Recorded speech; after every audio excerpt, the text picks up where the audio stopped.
The whispers rose like dust on the wind as Lenora O'Malley stepped off the stagecoach into the harsh sunlight of Yuba City, California. Her gloved fingers clutched the wrinkled telegram promising a new life, her shoulders stiff with determination beneath her travel-worn blue dress. She'd come 3,000 miles to marry a man whose name she'd only learned 2 months prior, but the stares from the townsfolk told her something was already terribly wrong. April 1876 was unusually warm in Northern California. The gold rush had faded, but Yuba City remained, transformed from a mining outpost to a growing town with ambitions. Lenora had left behind the emerald hills of Ireland, the potato famine having claimed her parents and 2 younger brothers. America was to be her salvation, and Robert Garrison, her arranged husband, was to be her anchor. That must be her, a woman in a calico dress whispered too loudly to her companion. The Irish bride Henry Whitcomb arranged for his nephew. Poor Henry, the other woman replied. Imagine paying good money for passage only to get that. Lenora straightened her back, pretending not to hear, though the burning in her cheeks betrayed her. She scanned the faces at the station, looking for the man who matched the description in the letters, tall, sandy-haired, with kind eyes. There was no such man present. Miss O'Malley. A thin man with spectacles approached, his expression a careful mask. I'm Jeremiah Powell, the town clerk. I'm afraid there's been a complication. The complication was delivered to her in the stuffy confines of the town's only hotel. Robert Garrison had changed his mind upon receiving word of her impending arrival. His uncle, who had arranged the marriage, was mortified. Funds were provided for her return journey, but beyond that, she was alone in a strange land. He said what exactly? Lenora asked, her lilting accent thickening with emotion. Powell shifted uncomfortably. He said he'd reconsidered the arrangement, that it wouldn't be suitable. Because I'm Irish, she said flatly. Miss O'Malley, you must understand. Mr. Garrison holds a position of respect in this community. His banking connections require a certain presentation. And I don't present well enough, her green eyes flashed. Because of how I speak. Powell had the decency to look ashamed. There's a stagecoach leaving for Sacramento tomorrow. From there you can. I'm not going back, Lenora said quietly, her hands trembling but her voice firm. I sold everything to come here. There's nothing to return to. That night, alone in her rented room, Lenora wept until her tears ran dry. The walls of the hotel room seemed to press in on her, reminding her of the coffin ships that had carried so many of her countrymen across the Atlantic. She'd survived that journey only to be rejected for the crime of her heritage, the lilt of her voice. By morning, her tears had hardened into resolve. She would not crawl back to a homeland that had starved her family. She would not beg for the affection of a man who judged her by her accent rather than her character. With the small savings she had left, she purchased a simple dress, practical boots, and inquired about work. Work? The hotel owner's wife looked Lenora up and down skeptically. Not much for a woman alone, especially one who talks like you. The miners' camp might take you for laundry, but it's no place for a decent woman. I'm not afraid of hard work, Lenora insisted. It's not the work you should fear, the woman replied ominously. It was the storekeeper who finally offered a solution. Ross Garrett needs someone at his ranch outside town. His housekeeper just left to care for her ailing mother in Oregon. He's looking for help with the cooking and such. A ranch hand, Lenora asked. A housekeeper, the storekeeper corrected. Garrett's one of the few decent ranchers left around here. Tough as nails but fair, keeps to himself since his wife passed. And where would I find this Mr. Garrett? The storekeeper pointed toward the distant hills. 5 miles northwest, big spread with a white fence, can't miss it. Though I warn you, he's not much for conversation." "Neither am I anymore," Lenora replied. The journey to the Garrett ranch took most of the day. The road wound through rolling hills dotted with oak trees and cattle. By the time the white fence came into view, Lenora's feet were blistered, and her resolve was wavering. The ranch house stood on a gentle slope, a two-story structure with a wide porch and sturdy construction. A barn and several outbuildings spread to the east, and beyond them, pastures where cattle grazed. As she approached, a tall figure emerged from the barn. Even at a distance, Ross Garrett cut an imposing silhouette. Broad-shouldered and lean-hipped, he moved with the easy confidence of a man accustomed to hard work. His face was partially obscured by the brim of his hat, but she could see a strong jawline darkened by stubble. He noticed her when she was still 50 yards away, his body tensing like a predator sensing an intruder. He waited, hands resting on his belt as she made her way up the path. "Mr. Garrett?" Lenora called, suddenly aware of how foreign her voice would sound to him. "That's me." His voice was deep, with the rough edges of someone who used it sparingly. "What brings you out this way, miss?" "I'm Lenora O'Malley. I was told you might be in need of household help."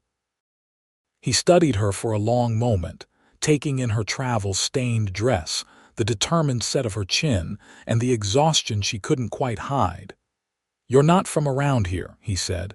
"It wasn't a question." "I arrived yesterday from Ireland."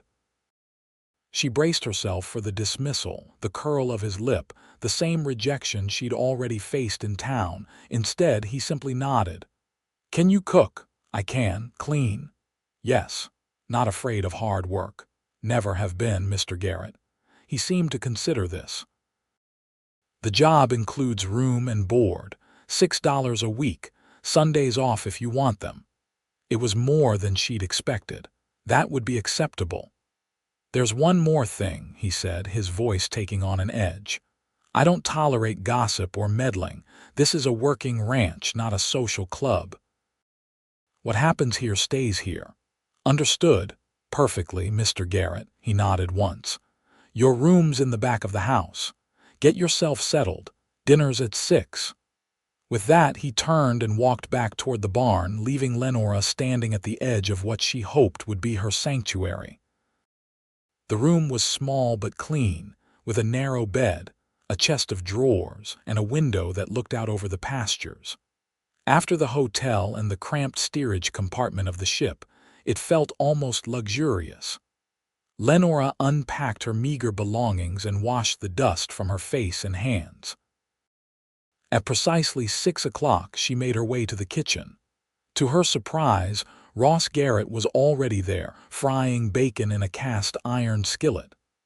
"I thought the cooking would be my responsibility," she said. "Starting tomorrow," he replied without turning. "Figured you'd be tired tonight." It was a small kindness, but it caught her off guard. "Thank you." They ate in silence, the only sounds the clink of utensils against plates and the occasional lowing of cattle from the distant fields. Ross Garrett was not what she had expected. His eyes, when they briefly met hers, were a deep blue, weathered at the corners like the rest of him. His hands were calloused, his movements efficient. He hadn't once commented on her accent. "There's coffee," he said when they'd finished eating. "No, thank you." "If you don't mind, I think I'll retire early. It's been a long journey," he nodded. "Breakfast at 5. "I'll be ready," she promised. As the days passed, Lenora settled into a routine. She rose before dawn to prepare breakfast, spent the mornings cleaning and baking, the afternoons tending to laundry and mending. Ross was often gone for long stretches, working with his cattle or riding the boundaries of his property. When he returned, he was always polite but distant, a man who seemed more comfortable with silence than conversation. A week into her stay, Lenora was hanging laundry when she noticed a rider approaching. The man was well-dressed, his horse expensive. As he drew closer, she recognized him with a sickening lurch of her stomach. Robert Garrison. He reined in his horse and tipped his hat, his handsome face arranged in what he clearly thought was a charming smile. "Good day, Miss O'Malley," he said. "I was surprised to hear you'd taken a position out here, Mr. Garrison." Her voice was cold. "I'm afraid Mr. Garrett isn't here at the moment. Actually, I came to speak with you." He dismounted, tethering his horse to the fence. "There seems to have been a misunderstanding." "Was there?" Lenora continued hanging sheets, refusing to look at him. "My uncle acted without my full consent in arranging our introduction. I should have handled the situation more delicately." "You mean you should have rejected me to my face rather than sending the town clerk to do it?" Now she did look at him, her green eyes hard. "Or perhaps you shouldn't have rejected me at all based on nothing more than my accent." He had the grace to look uncomfortable. "The banking business requires a certain refinement. Appearances matter. And I don't appear refined enough for you." "I didn't say that." He stepped closer. "In fact, now that I see you, I'm reconsidering. Perhaps we could start again, get to know each other properly." Lenora stared at him in disbelief. "You think I would still consider marrying you after what you did?" "I made a mistake," he admitted. "But surely you can see that your prospects are limited. A housekeeper on a remote ranch isn't exactly the American dream, is it?" Before she could respond, the sound of hoofbeats announced Ross's return. He rode up slowly, his expression unreadable as he took in the scene. "Garrison," he said by way of greeting, "what brings you out this way?" "Just paying a social call," Robert replied smoothly. "Miss O'Malley and I have a prior acquaintance." Ross dismounted, his movements deliberate. "That right, Mr. Garrison was just leaving," Lenora said firmly. Robert looked between them, his smile tightening. "Think about what I said, Miss O'Malley. My offer stands." With a tip of his hat, he mounted his horse and rode away. When he was gone, Ross turned to Lenora. "Want to tell me what that was about?" She hesitated, then sighed. "He's the reason I'm here. I came to Yuba City as his mail-order bride, but when he heard me speak, heard my accent, he decided I wasn't suitable." Ross's expression darkened. "And now he's changed his mind, apparently." She resumed hanging laundry, her movements more forceful than necessary. "Not that it matters. I wouldn't marry him if he were the last man in California." Ross watched her for a moment, then nodded once. "Good." He started toward the barn, then paused. "For what it's worth, there's nothing wrong with how you speak." It was the closest thing to a personal comment he'd made since her arrival, and it left Lenora speechless as she watched him walk away. That night, dinner was a quiet affair, but the silence felt different.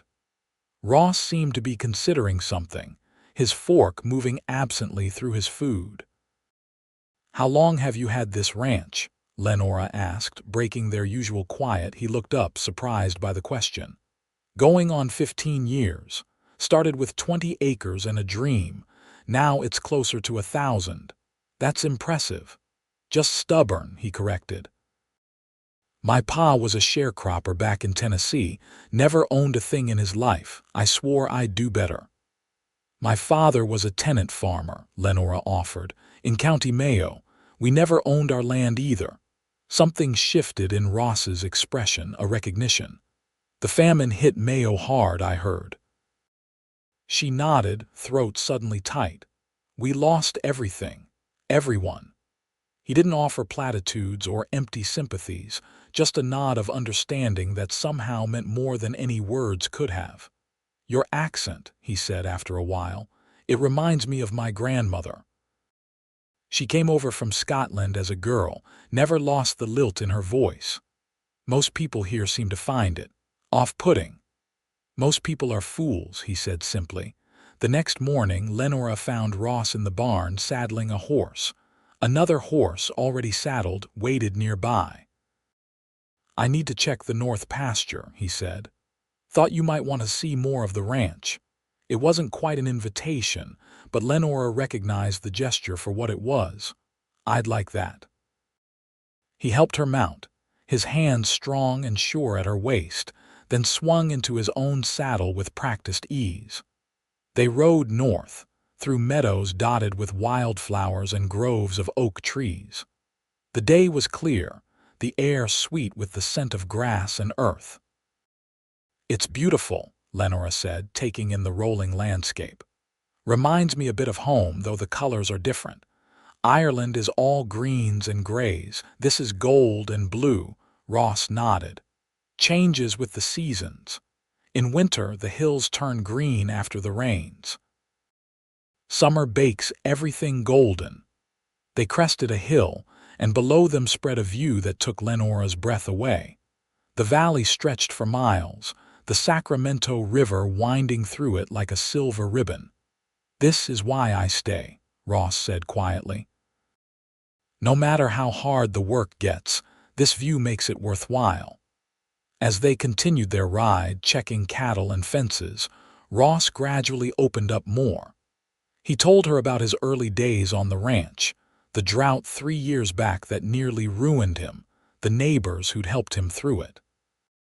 Lenora found herself sharing stories too of her childhood in Ireland, her journey to America, her dreams for a future that had seemed within reach until Robert Garrison had shattered them.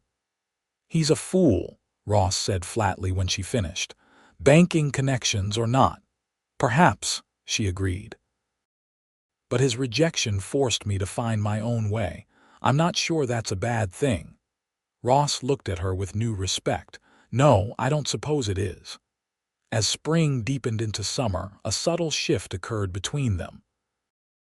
Ross began finding reasons to be in the house more often, helping with tasks that had never seemed to interest him before. Lenora found herself lingering over meals, asking questions about the ranch, sharing more of herself than she'd intended. One evening, as they sat on the porch watching the sunset paint the hills with fire, Ross broke their companionable silence. "Town socials next Saturday," he said. "Harvest dance. I usually don't go, but—" He trailed off, uncharacteristically hesitant. "But—" Lenora prompted, her heart suddenly racing. "Thought you might like to see more of Yuba City than just the stage-coach station. Meet some folks who aren't Robert Garrison." It wasn't exactly a romantic invitation, but Lenora recognized the effort it took him to make it. "I'd like that." The week before the dance passed in a flurry of preparations. Lenora altered one of her dresses, adding lace she purchased from the general store when Ross sent her to town for supplies. She found herself humming as she worked, old Irish ballads she hadn't sung since leaving home. On the evening of the dance, Ross appeared in the kitchen wearing a clean shirt and his best trousers, his usually unruly hair slicked back with water. He'd even trimmed his beard. The transformation was subtle but striking. "You look nice," Lenora said, suddenly shy. Ross's eyes widened slightly as he took in her appearance, the green dress that matched her eyes, her copper hair arranged in loose curls.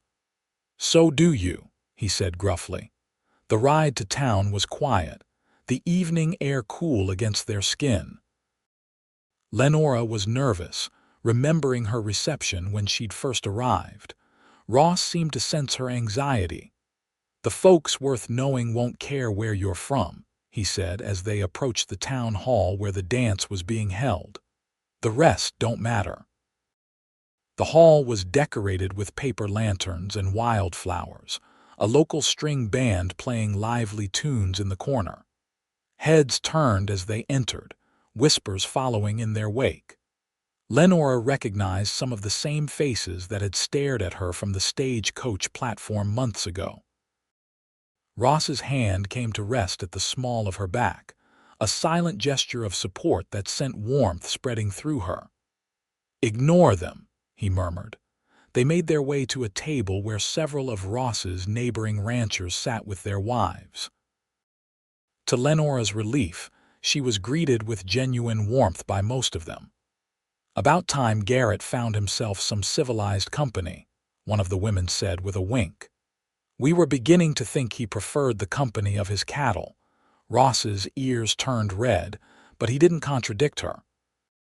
As the night wore on, Lenora found herself enjoying the festivities more than she'd expected. She danced with several of the neighboring ranchers, laughed at their stories, and felt, for the first time since arriving in America, that she might find a place here after all. It was during a lull in the music that Robert Garrison approached their table. He was impeccably dressed, his manner confident as he extended a hand toward Lenora. "May I have this dance, Miss O'Malley?" Lenora hesitated, aware of Ross tensing beside her. "I don't think one dance," Robert insisted. For old time's sake, before she could refuse again, Ross stood. The lady already declined. Robert's smile hardened. "I don't believe I was addressing you, Garrett. And I don't believe Miss O'Malley needs to explain herself twice," Ross replied, his voice dangerously quiet. A tense silence fell over the nearby tables as the two men faced each other. Robert was the first to break it, with a laugh that didn't reach his eyes. "I see how it is. The Irish girl was too common for banking circles, but she'll do for a rough rancher, is that it?" Ross's hands clenched into fists. "You'd better walk away now, Garrison. Or what? You'll cause a scene. Prove just how uncivilized you really are." Robert turned to Lenora, his smile cruel. "Is this really what you want, Miss O'Malley? A life in the dirt with a man who can barely string two sentences together? I offered you respectability." "You offered me humiliation," Lenora replied, rising to stand beside Ross. "Mr. Garrett has shown me nothing but respect since the moment we met. That's something you wouldn't recognize if it introduced itself with a calling card." A murmur of approval ran through the onlookers, and Robert's face flushed with anger. "You'll regret this," he said, his voice low. "Both of you." With that, he turned and stalked away. "I'm sorry," Lenora said once he was gone. "I didn't mean to cause trouble." "You didn't," Ross assured her. "He did." He looked down at her, his expression softening. "Do you want to leave?" She considered it, then shook her head. "No. I won't let him ruin the evening." Ross nodded, and as the music started again, he surprised her by extending his hand. "Dance with me." It was the first time they'd danced together, and despite Ross's claim that he had two left feet, he moved with the same natural grace he showed on horseback. His hand at her waist was gentle but sure, his eyes never leaving hers as they moved across the floor. "Thank you," Lenora said softly, "for defending me." "Wasn't just defending you," Ross replied, "was defending us." The simple word "us" sent a shiver of something like hope through her. "Is there an us, Ross?" He looked down at her, his expression more open than she'd ever seen it. "I'd like there to be," he said, "if you would." The ride home that night was different. They spoke little, but Ross's hand found hers in the darkness between their horses, a silent promise that left Lenora's heart racing with possibilities. The following weeks brought subtle changes to their relationship. Ross began joining Lenora for evening walks after dinner. He brought her wildflowers he found while riding the range. She knitted him a scarf for the coming winter, using wool she'd ordered specially from Sacramento. It was during one such evening walk, as they watched the sunset from the hill behind the house, that Ross finally spoke the words that had been building between them. "I never thought I'd feel this way again," he said, his voice rough with emotion. "After Mary died, I figured that part of my life was over." Lenora's heart hammered against her ribs. "And now I find myself thinking about the future again, about possibilities." He turned to face her, taking both her hands in his. "About you." "Ross, let me finish," he said gently. "I'm not good with words, never have been, but I need to say this right." He took a deep breath. "When you first arrived, all I saw was someone who needed work and I needed help, but these past months I've seen so much more. Your strength, your kindness." The way you hum Irish songs when you think no one's listening. Lenora felt tears prickling behind her eyes. The first time I heard your voice, really heard it, Ross continued, it was like something woke up inside me. Something I thought had died with Mary. Your accent, the way you speak, it's beautiful. Like music. He reached up, brushing a strand of hair from her face. When Robert rejected you for how you speak, he threw away a treasure. I thank God every day that his foolishness brought you to me. Ross, Lenora whispered, her voice thick with emotion. I came to America looking for a new beginning, but I never dreamed I'd find someone like you. I'm not an educated man, he said. Not wealthy like Garrison. All I have is this land and what I've built on it. It's more than enough, she assured him. You're more than enough. Slowly, giving her every chance to pull away, Ross leaned down and pressed his lips to hers. The kiss was gentle at first, then deepened as Lenora wound her arms around his neck. When they finally parted, they were both breathless. Lenora O'Malley, Ross said, resting his forehead against hers. I love you, every part of you, including your voice, especially your voice. Tears spilled down her cheeks. I love you too, Ross Garrett. I don't have a ring yet, he admitted. But if you'll have me, I want to marry you. Not because some arrangement says we should, but because I can't imagine my life without you in it. Yes, she said without hesitation. Yes, I'll marry you. His smile was like the sunrise, transforming his weathered face into something so beautiful it made her heart ache. He kissed her again, and as the last light faded from the sky, they stood wrapped in each other's arms, planning their future. News of their engagement spread quickly through Yuba City. Most reactions were positive. The neighboring ranchers and their wives had seen the change in Ross and approved of the match. But there were whispers too, fueled in part by Robert Garrison's wounded pride.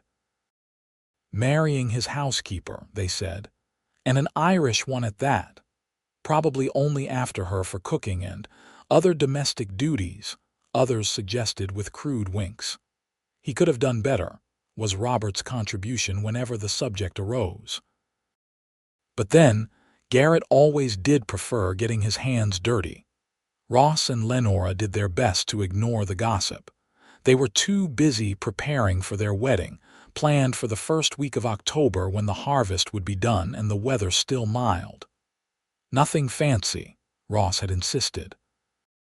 Just us, the preacher, and anyone who wishes us well. That sounds perfect, Lenora agreed. But as the date approached, strange incidents began to plague the ranch. A section of fence was found cut, allowing a dozen cattle to wander onto the neighboring property.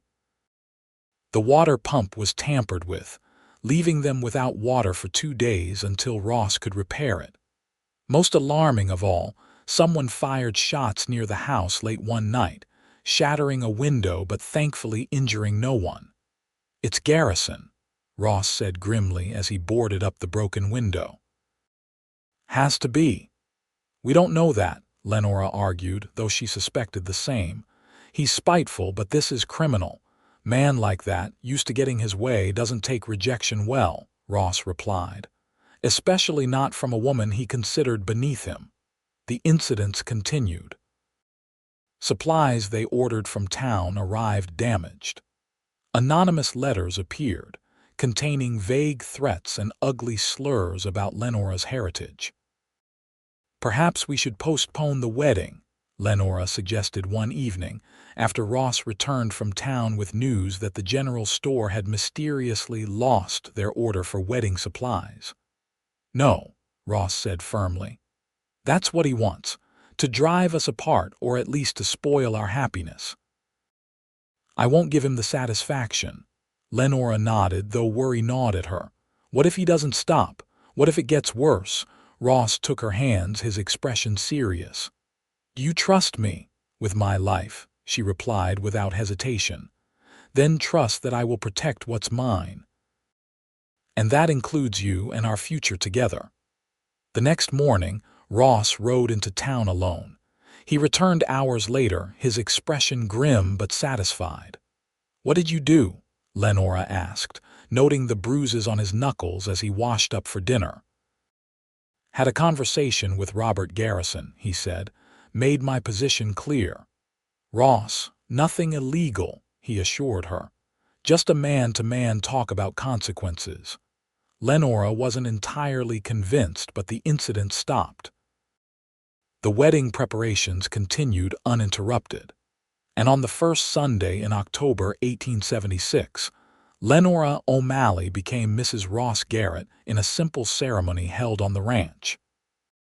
The neighboring ranchers and their families attended, along with the storekeeper who had first directed Lenora to the ranch, and even a few townsfolk who had come to know and respect the couple. Notably absent was Robert Garrison, who had reportedly left for a business trip to Sacramento the week before. As they exchanged vows beneath an arch of autumn flowers, Lenora's Irish lilt mingling with Ross's Tennessee drawl, she reflected on the strange journey that had brought her to this moment. From the desperation of famine-ravaged Ireland to the rejection at Yuba City's stagecoach platform, to finding love with a man who valued her for exactly who she was. "You may kiss the bride," the preacher announced, and as Ross's lips met hers, cheers erupted from their assembled guests. The celebration continued into the evening, with food and dancing and more laughter than the ranch had seen in years. As the last guests departed, Ross swept Lenora into his arms and carried her across the threshold of what was now their home together. "Welcome home, Mrs. Garrett," he said, setting her gently on her feet in the parlor that she had transformed with her feminine touches over the past months. "It already was home," she replied, reaching up to touch his face. "You made it so." That night, as they lay together in what was now their bed, Ross propped himself on one elbow to look down at her in the moonlight streaming through the window. "Say something," he requested softly. "Anything. In Irish if you want." Lenora smiled, then whispered an old Gaelic blessing her mother had taught her. The words rolled off her tongue like music, ancient and sacred. Ross listened, entranced. When she finished, he leaned down to kiss her. "What does it mean?" "It's a blessing for a new home," she translated. "May the roof above us never fall in, and may we friends gathered below never fall out." "I like that," he said, "and I like the way you say it even more."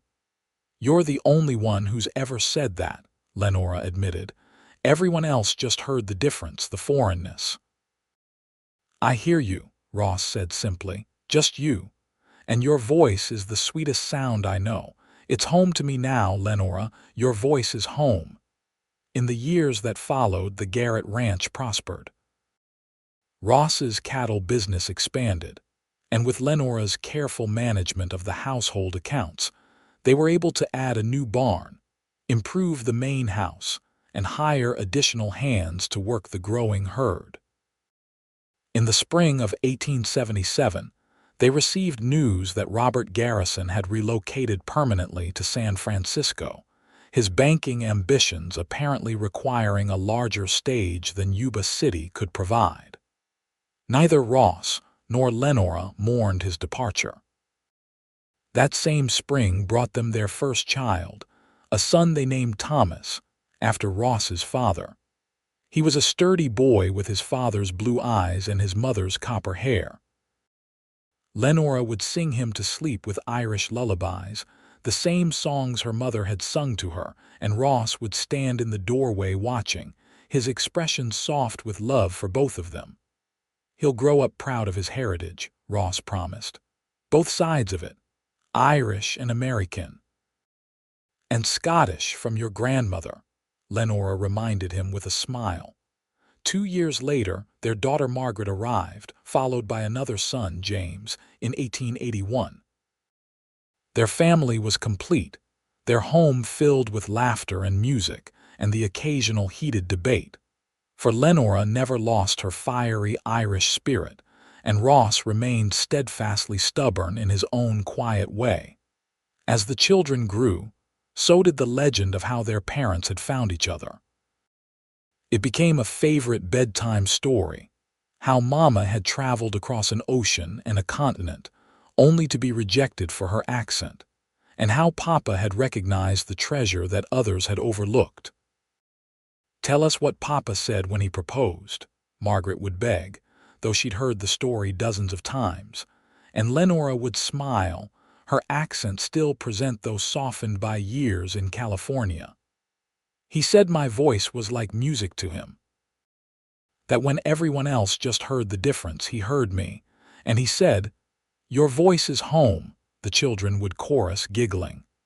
"That's right," Ross would confirm, pulling Lenora close, "and I've never regretted a day since."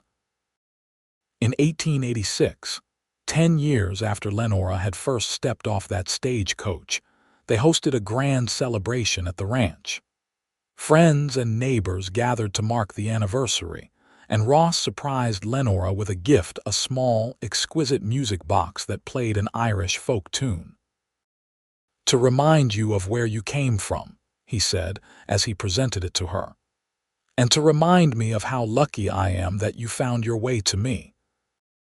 That night, after the guests had gone and the children were asleep, they sat on the porch swing watching the stars appear one by one in the vast California sky.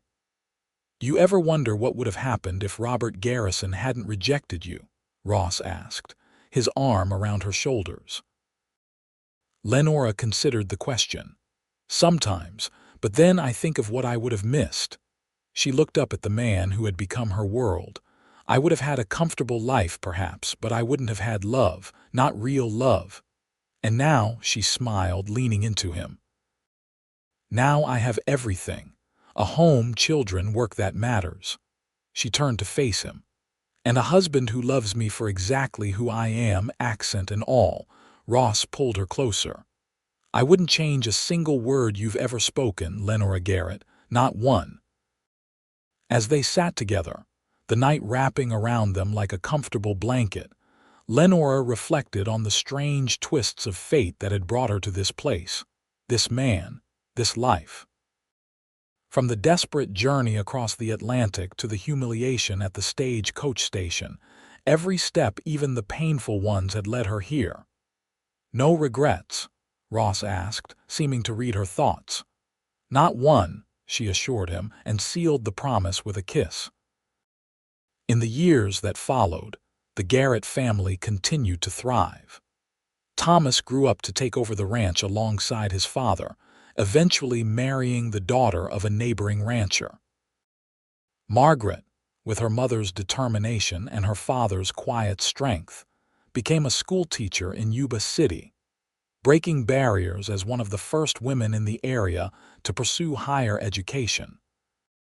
James, the youngest, inherited his mother's love of words and became a journalist, his articles about life in Northern California appearing in newspapers as far away as San Francisco and even New York.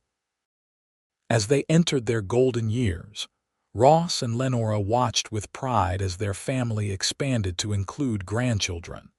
The ranch house once again filled with the sounds of children's laughter and the patter of small feet. On their 40th anniversary in 1916, with their children and grandchildren gathered around them, Ross raised a toast to his wife. His hair had turned silver, his face was deeply lined, but his blue eyes still held the same light when they looked at her. "To Lenora," he said, his voice still strong despite his 70 years, "who crossed an ocean and endured rejection to find her place in this world, whose courage and strength have been the foundation of our family, whose voice has been the music of my life for 40 years. Tears glistened in Lenora's eyes as she raised her own glass. "And to Ross, who saw value where others saw difference, who offered shelter when I needed it most, who made a strange land feel like home." Their glasses clinked, and around them their family applauded. Later that night, as they prepared for bed in the same room where they had begun their life together, Ross took Lenora's hands in his expression serious. "I don't have many regrets in this life," he said. "But if I have one, it's that I didn't find you sooner. Think of the years we could have had." "We've had plenty," she assured him, her Irish lilt still present though mellowed by decades in America. "More than most are blessed with." "Still," he insisted, "if I'd known you were out there, I'd have searched the world to find you." Lenora smiled, the lines around her eyes crinkling. "Perhaps in another life we'll find each other sooner." "I'd know your voice anywhere," Ross promised, "in this life or the next." They slept that night as they had for 40 years, wrapped in each other's arms, her head on his chest where she could hear the steady beat of his heart.